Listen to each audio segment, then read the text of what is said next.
Mirë, fillojmë pa humbur kohë më gjerësisht. Shkojmë në raportimet e para të drejt për drejta, me njerë me kolege Nesiona Ekonomi, do të shkojmë në Palatin e Sportit, Faria Hoti këtu në krye qytet. Pas kutive të djeshme të Gramshit dhe Peqinit, sot tashmë janë hapur dhe po numërohen kutit e qarkut të Tiranës. I marrim këto detajnë përmjet raportimit të kolege Nesiona Ekonomi. Përshëndetje Nesiona, atëherë janë hapur kutit e para të Tiranës, do të numërohen pra për vota preferenciale, apo jo? Në fakt ka nisur një proces maraton duke rinumëruar të gjithë qarkun Tiranë. Dhe të gjithë qarkun Tiranë këtu përjashtohet vetëm Bashkia e Vorës dhe njësia numër 10 në Tiranë që kishte votim dhe numërim elektronik, si dhe vota e diasporës për qarkun Tiranë. Gjithçka tjetër, po gjithçka ama, 1282 votimi. Do të numërohen dhe numërimi bëhet 2 herë. Edhe numërim për të parë votën e partisë, edhe numërim për të parë votën e kandidatëve. Aktualisht janë hapur 24 kutit e para, ku është grupi raundi par i kaq të rrën numërimit, ku po shikohen dhe po vlerësohen në total do të jetë një numër prej 400.000 votash të vlefshme dhe rreth 17.000 votash të pavlefshme. Të gjitha do të kontrollohen, edhe të pavlefshme. Nëse ndonjëra do gabimisht është quajtur e pavlefshme, kur mund të ishte e vlefshme. Por edhe mes të vlefshme, për të parë nëse ka të vlefshme që janë dhënë një parti të caktuar, kur në fakt duhet të ishin të pavlefshme. I gjithë procesi po numërohet nga administrata e KQZ-s dhe staf që ka marrë KQZ-ja, ndërkohë që ka vëzhgues vetëm nga partitë opozitare. Ka ardhur të Partia Demokratike dhe Partia Mundësia deri në këto momente, pasi dueli në këtë fazë është mes këtyre dy partive. Praktikisht nuk ka nga Partia Socialiste personat prezent në këtë sallë, përfshirë dhe kandidat që kanë interes të afërt për të ndryshuar rezultatin, por kjo besa duket është një vendimarrje politike e PS-s për të mos u dukur këtu, ndërkohë që KQZ-ja për çdo kandidat përfshirë të Partisë Socialiste ka mundësuar transmetim në YouTube për çdo tavolinë numërimi, kështu që të gjithë ata që nuk janë këtu mund të jenë duke ndjekur procesin e rinumërimit nga shtëpia apo nga zyrat përkatëse. Sa u takon pastaj shifrave, sa i takon mandateve që mund të lëvizin, ka vetëm një mandat që mund të lëviz. Dhe është një mandat mes Partisë Mundësia dhe Partisë Demokratike. Pra Partia Demokratike ka 13 mandate, ajo shpreson të marrë një mandat të 14 duke e lënë Partinë Mundësia nga 2 deputet që ka tani në 1 deputet. Por që kjo të ndodhë, duhet që nga rinumërimi të humbas Partia Mundësia 177 vota të vlefshme.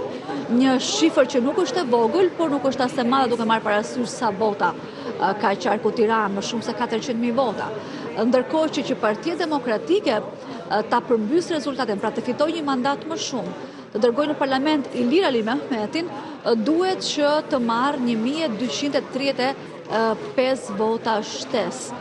Pra shifrat për PD-n nuk janë aq të lehta, për Partinë Mundësia janë më të brishta. Pra nëse Partia Mundësia u mbet një sa u takon pastaj kandidatëve, ajo që vije të re është që aspiranti kryesor Ilir Ali Mehmeti, i cili është edhe i pranishëm, ishte sot në sallë i pranishëm për të parë rinumërimin, i duhet të marrë 2400 vota më shumë për t'i marrë mandatin zonjës Tabaku, e cila është një diferencë e thellë dhe nuk dihet nëse mund të përmbyset. Më të thjeshta janë shifrat në Partinë Socialiste, aty ku më shumë mundësi ka Blerina Gjulafmeti, e cila e ka humbur mandatin me rreth 140 vota në raport me Olta Gjaçkën. Pra nëse rinumërimi i nxjerr Olta Gjaçkën 140 vota që i ka marrë padrejtisht, ose nga rinumërimi dalë 140 vota që zonja Gjulafmeti mund t'i ketë humbur në qendra të ndryshme numërimi, atëherë mund të thyet rezultatet hyrë në parlament Gjulafmeti në vend të Gjaçkës. Aktualisht Gjaçka është fituese. I dyti mandat që është më i afërt është prapë në Partinë Socialiste, mes Ornaldo Rakipi që është fitues dhe Xhemal Qefalis. Xhemal Qefalia ka vetëm 500 vota diferencë, pra distancë, nëse gjen nga rinumërimi 500 vota, ai mund të hyjë në parlament. Thashtë, demokratët është me 2400 vota diferenca që e bën pak më të vështirë mundësin për të përmbysur. Por deri më tani nuk kemi parë ende një rezultat të hedhë kutit, nuk janë mbyllur, që të shikojmë nëse ka patur diferenca të thella. Pam në një rast një votë pavlefshme që u vlerësua nga KQZ-ja e pavlefshme që ishte numëruar Partisë Socialiste, si dhe pa me një rast tjetër një votë të pavlefshme që ishte dhënë Partisë Demokratike. Pra, deri tani nga vëzhgimi që ne kemi bërë flasim për diferenca +1 -1, që nuk kanë në këtë fazë ndonjë domethënie të madhe, por në total, ndoshta në fund fare, mund të kërkoj një 10 ditë të shko për të kuptuar nëse kemi një tendencë ndryshimi rezultati.